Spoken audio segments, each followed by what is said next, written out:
Empató la selección Colombia enfrentando a Uruguay de Bielsa en las eliminatorias Conmebol 2026. Y acá, en un toque, vamos a analizar de lo que fue ese partido de la tercera fecha de eliminatorias.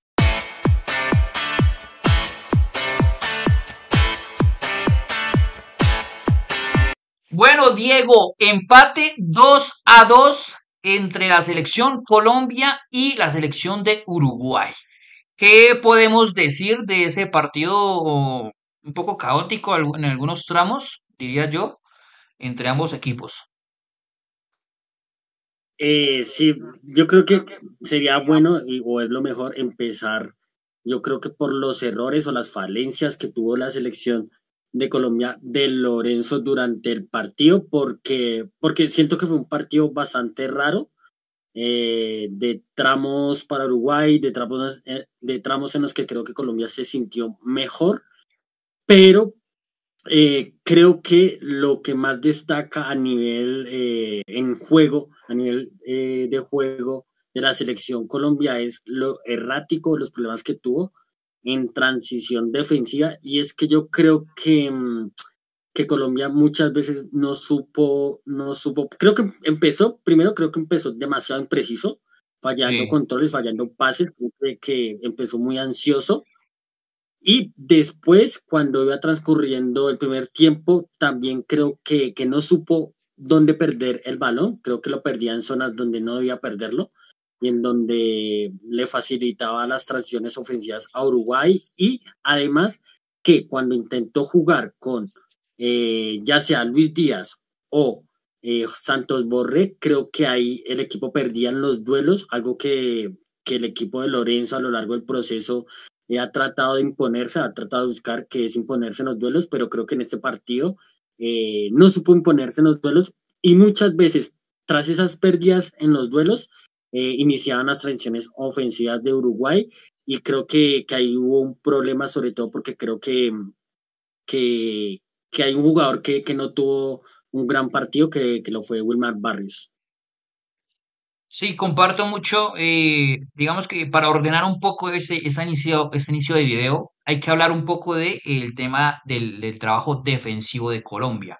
Y no lo estamos hablando simplemente en un trabajo defensivo en defensa posicional, sino en un aspecto que es de transición defensiva, que es ahí donde realmente sufrimos, porque sí, jugamos pelotas muy, a veces simples, pero pelotas simples que eran las que perdíamos normalmente.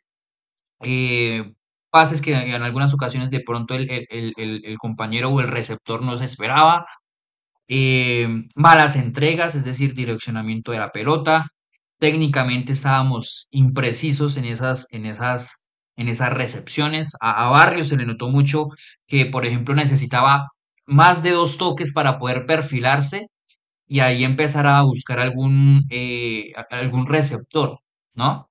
Pero también hay que decir Sí, que había un trabajo de presión por parte de Uruguay en esa iniciación de juego de Colombia, que ya sabíamos que iba a pasar, o sea, Bielsa lo anticipó y sabíamos también cómo es Bielsa como técnico y de qué iba a pasar. Y realmente el equipo sigue mostrando muchas falencias con pelota y sobre todo en construcción. Vámonos a la pizarra, Diego. Yo sé que usted ahí no la puede ver, pero la gente del canal de YouTube, sí. La presión de Uruguay la estaba alternando un poco, digámoslo, en una especie de 3+1, ¿no? Los extremos, aquí nos vamos a la pizarra, los extremos estaban haciendo vigilancia sobre los laterales. Núñez estaba haciendo vigilancia eh, algunas veces presionaba al central, en otras veces al central, al poseedor de la pelota. Algunas veces simplemente lo que generaba era cerrar la línea de pase en algunas situaciones. Aquí tenemos la pelotica. Entonces, el central lo que tenía era que jugar con alguno, o como opción, era jugar con alguno de los interiores, sobre todo cuando la pelota le quedaba a Davinson Sánchez. ¿Por qué? Porque Wilvan Barrios tenía un jugador ahí encima de marca y los dos interiores también tenían, digámoslo que, un jugador referenciándolos. ¿Qué pasaba? Colombia jugó con una especie de 4-3-1-2, ¿no? No jugó James de falso 9, no jugó Borré de extremo, no. Jugó con una especie de 4-3-1-2. Lo que pasa es que esos dos delanteros juegan mucho más exteriorizados de lo normal, es decir, no son una doble punta muy fija, sino que manejan o se recuestan sobre la banda o juegan entre lo que son los intervalos entre lateral y central de la línea defensiva rival. Entonces, como Davinson era en algunas ocasiones el jugador libre, lo que pasaba, aquí, un errorcito aquí, lo que pasaba es que él jugaba la pelota directamente con John Arias, porque el primer tiempo de John Arias fue malo precisamente también por el contexto en el que estaba realizando el partido Colombia. Tenía el jugador encima de marca de Uruguay, ¿no? Recibía en ese sector y rápidamente Uruguay ya activaba la presión, el pressing de forma colectiva e hostigaba de forma física en ese tipo de duelos, que es muy de Marcelo Bielsa, ese tipo de duelos en todo el campo. Y la falta de movilidad que hay arriba es algo que se tiene que empezar ya, yo creo que Diego ya empezar a trabajar, porque o si se quiere seguir trabajando con pases rasos, es decir, con una salida desde el fondo de pase raso, tiene que existir la movilidad y sobre todo sociedades para que en pases cortos el equipo ante una pérdida se vea corto para la transición defensiva y sobre todo para el robo tras pérdida. Y el otro es algo que no volvió a trabajar, por ejemplo, Lorenzo, y es el tema de los lanzamientos en largo hacia el delantero, que normalmente lo hacía cuando era un 4-3, lo hacía con Borré, y en muchas ocasiones en los primeros partidos dijimos, es una alternativa, pero el equipo lo está manejando de forma excesiva. Ahora, lo que le está faltando precisamente al equipo es tratar de manejar también un poco esos lanzamientos en largo, sobre todo con jugadores que pueden, digamos que ser receptores en esas segundas jugadas o sosteniendo la pelota en esos juegos directos. Yo creo, bueno, y no sé si tiene algo más para agregar ahí, Sebas. No, no, ¿qué iba a decir? No, que creo que creo que la parte de la mejoría en el segundo tiempo tiene que ver más allá de que concordamos en que Uruguay se sentía un poco fundido más o menos al minuto 60 entre el 55 y el 60. Creo que, y ahorita creo que tocaremos mucho más, es que creo que la movilidad que tuvo en el segundo tiempo y esos pases cortos que nosotros mencionamos sirvieron para que, uno, Colombia pudiera manejar un poco más ese partido durante ese tramo entre el 60 hasta el 80 más o menos, y también hizo que Uruguay durante ese tramo tampoco tuviera esas transiciones ofensivas que a nosotros en el primer tiempo sí nos habían hecho bastante daño. Sí, de hecho, si lo podemos mostrar aquí en la pizarra, cuando Colombia empieza a ser un equipo mucho más corto y sobre todo James empezó a tener mucha más movilidad y a encontrarlo también de forma más libre, por ejemplo, en algunas situaciones del segundo tiempo y en algunas partes del primero, el equipo logró encontrar a James cuando se salía de esa zona central, porque estaba tan poblada y como no habían líneas de pase claras, empezó a salirse un poco. Entonces, Mateus retrocedía un poco su posición porque las pérdidas eran notables de la pelota y estaba quedando muy roto el equipo. Y James empezó a mostrarse en algunas zonas del campo de forma totalmente externa. Y si no era James, era también un poco Borré, bajando su posición. Ahí el equipo empezó a tener un poco más de fluidez, tanto de los movimientos que estaban teniendo los atacantes, como también la forma en cómo los estaban encontrando, tanto los centrales como en algunas ocasiones los laterales, sobre todo Santiago Arias.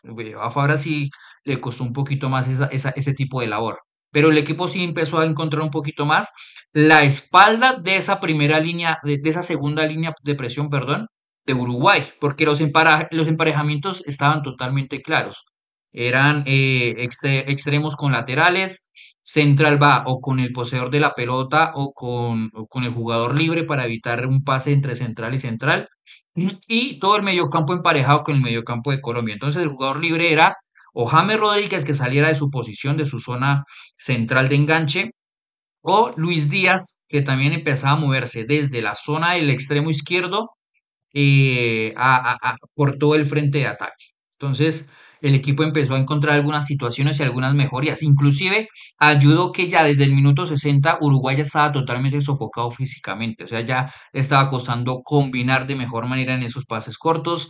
Las transiciones, que era lo que mejor estaba haciendo este equipo ante la pérdida de pelotas de la selección Colombia, ya no las estaba haciendo de forma tan numerosa como lo estaba haciendo al principio en el primer tiempo, al principio del segundo tiempo y todo en el primer tiempo. Entonces, claro, eso fue ayudando a que Colombia fuera encontrando soluciones. Pero también es cierto que el equipo está teniendo un problema también de finalización. Sí, creo que eso es lo que al final nos termina costando, lo que nos costó primero las eliminatorias o no ir a Sí, al Mundial de Qatar en las eliminatorias pasadas y lo que nos está costando estas eliminatorias, a pesar de que Colombia tiene 3 goles en 3 partidos, que uno diría, pues mal no está, pero con lo que ha generado Colombia y con las ocasiones que ha generado Colombia, sobre todo en este partido, creo que sí se ha notado esa falla un poco, eh, ese vacío que tiene Colombia a la hora de finalizar las jugadas, porque hoy el partido en parte se pierde porque Colombia no supo liquear el partido cuando lo teníamos para liquearlo, más allá de que Uruguay también tuvo la posibilidad tanto de irse 1-0 como después irse 2-1, pero al final creo que Colombia empata el partido es más por los fallos a la hora de finalizar y creo que ahí Néstor Lorenzo tendrá que buscar soluciones, que creo que nosotros ya lo hemos dicho que tiene que buscar soluciones tanto a nivel individual como a nivel colectivo. sí. Ahora vámonos con las virtudes del equipo, porque pues bueno, hubo cosas muy buenas también por parte de la selección Colombia. Yo creo que una de ellas, sin duda, una de las figuras del partido es James Rodríguez, que jugando como enganche sigue demostrando que el talento se impone ante la parte física, se impone ante un montón de adversidades que muchas veces los periodistas le sacan el pero cuando hay un jugador diferencial de esa forma, usted tiene siempre que tenerlo en cuenta. ¿Qué gana el equipo Y de Lorenzo de enganche en ese 4-3-1-2? yo, digamos que yo primero quiero hacer digamos que elogiar la decisión que toma Néstor Lorenzo, pero porque creo que a pesar de que nosotros no lo hemos hablado, creo que nosotros estábamos más a favor de que iniciara Carrascal en lugar de James, ¿cierto? Sí, sí, sí. Por lo menos yo estaba un poco más de acuerdo. Pero tomar esa decisión de colocar a James de titular en un sistema 4-3-1-2 que ya lo había trabajado, pero que nunca había iniciado con ese sistema, creo que hay que elogiar esa decisión que toma Néstor Lorenzo. Primero de cambiar el sistema, de proteger un poco de proteger entre comillas, porque creo que a nivel defensivo ya lo hemos tocado que no estuvo plenamente Colombia bien en ese registro, pero dándole un poco de contexto más, protegiendo un poco a James, creo que es una decisión de elogiar por parte de Néstor Lorenzo. Creo que el equipo gana en fluidez, creo que el equipo con James gana tener el ritmo contra el ritmo del partido, con James se gana juntarse alrededor del balón, con James se gana juntar a los compañeros con pases cortos, también con pases largos, y creo que una de las cosas que por lo menos en este partido, más allá de lo que genera ese empate que es doloroso, o por lo menos a mí me genera un poco de dolor y de rabia un poco, es que creo que el segundo tiempo deja una dupla que se puede potenciar muchísimo y que mostró muchísima complicidad, muchísima química, que es John Arias y James Rodríguez, porque creo que el segundo tiempo en parte Colombia crece por esa dupla y por ese buscarse constantemente entre el jugador de Fluminense y el jugador de Sao Paulo. Yo le complemento ahí una cosa y es el tema de la creatividad, porque el once titular que había manejado o iniciales que había manejado Lorenzo, realmente su fuerte no era la pelota, realmente su fuerte era la presión y la transición. Lo que pasa es que, claro, lo hacía en un bloque alto, entonces el equipo se veía sumamente ofensivo en ese sentido. Pero realmente el equipo con pelota ha tenido deficiencias en ese sentido por la falta de creatividad y la falta de de esa finalización o de tener un jugador resolutivo entre líneas, ya sea en la parte ofensiva, ya sea para generar un gol o generar un pase rompelíneas para dejar mano a mano. Hoy James deja, vea, 5 pases clave en todos los 80 minutos que jugó, el 85% de efectividad en los pases precisos, generó dos grandes ocasiones durante los 80 minutos y aparte del gol que hizo, le puso como una o dos pelotas, si no estoy mal, a Luis Díaz, que la remata mal, pero sí que es un jugador que realmente le da esa, primero, una verticalidad en esa finalización y sobre todo la genialidad de jugador distinto que, que no hay de momento en otros jugadores, de pronto con Quintero, pero en Carrascal yo lo veo no en ese tipo de zonas, la verdad, aún le falta, a diferencia de un jugador como James Rodríguez. Y hay otro tema ahí como para ir finalizando, Diego, y es el segundo tiempo de John Arias. Ya mencioné, ahí mostrando un poquito en la pizarra, las razones del por qué había tenido un primer tiempo tan flojo, ¿no? Primero, porque el jugador que más lo había buscado era Davinson y lo buscaba primero de espaldas y el que estaba marcándole esa espalda muy pocas veces lo dejó girar. Pero además estuvo digámosle, muy flojo en el tema de técnico en esas recepciones, pero el segundo tiempo sí que estuvo muy bien, sobre todo en un factor que es buenísimo y ya se lo hemos visto en Fluminense, es en el tema de la presión. Es buenísimo, buenísimo presionando a John Arias, sea solo o en acompañamiento, pero presiona, presiona bien, va a morder de una.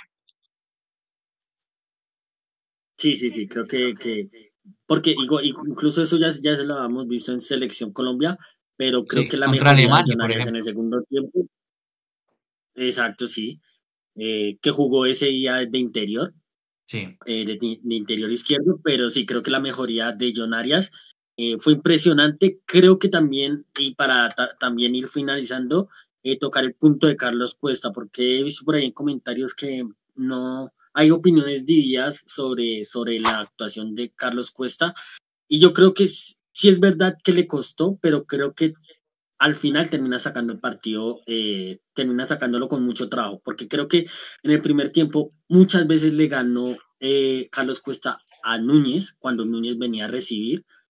Obviamente tuvo algunas coordinaciones junto a Davison Sánchez, creo que más por Davison Sánchez que por el mismo Carlos Cuesta, que creo que eso también hay que tenerlo en cuenta.